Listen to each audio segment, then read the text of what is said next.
Today we're going to talk about a story that is incredibly difficult to hear, but one that must be told. It's the story of 10-year-old Sara Sharif, a little girl from Surrey, England, whose bright smile hid a world of unimaginable suffering.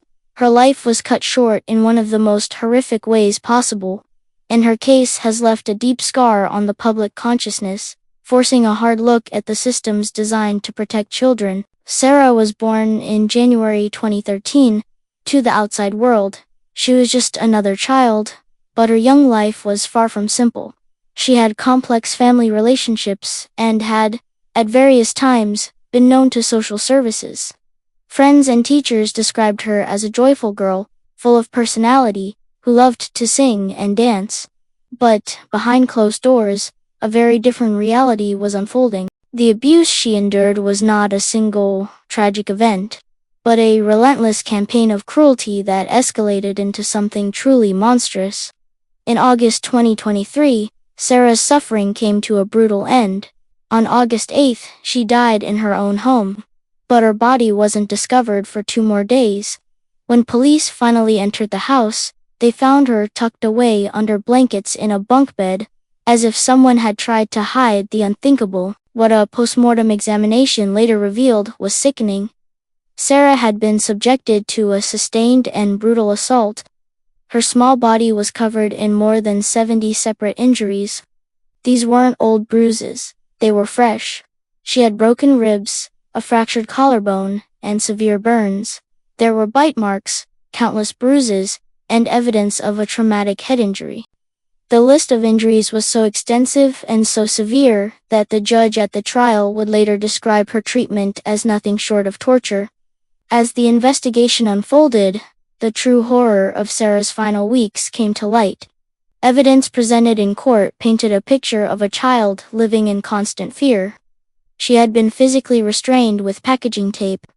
A plastic bag was sometimes put over her head as a cruel form of punishment to restrict her movement. The abuse became more and more violent.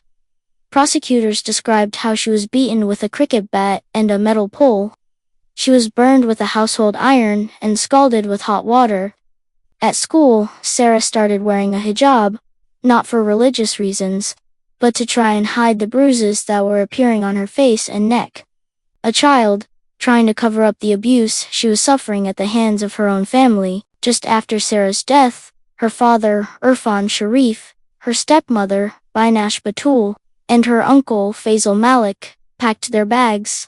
They took Sara's 5 siblings and boarded a one-way flight to Pakistan. Before they left, Irfan Sharif made a chilling phone call to the emergency services from Pakistan.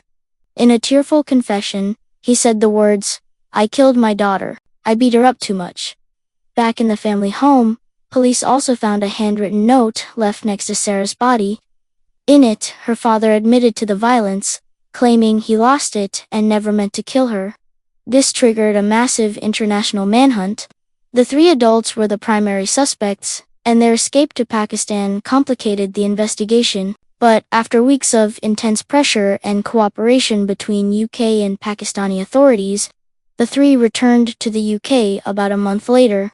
They were immediately arrested upon their arrival at Gatwick Airport and charged in connection with Sara's death.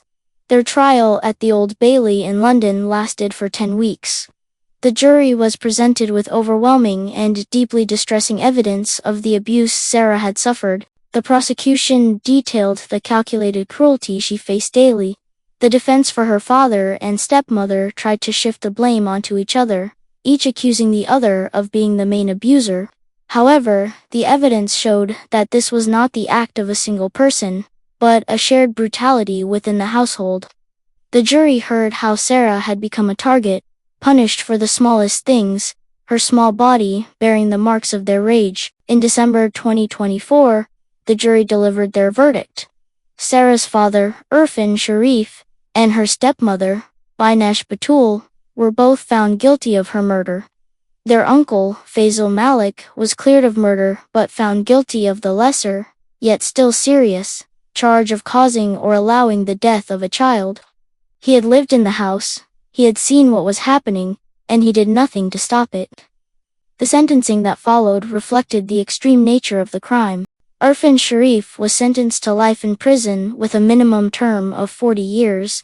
Binash Batul was also given a life sentence, with a minimum of 33 years. Faisal Malik was sentenced to 16 years in prison.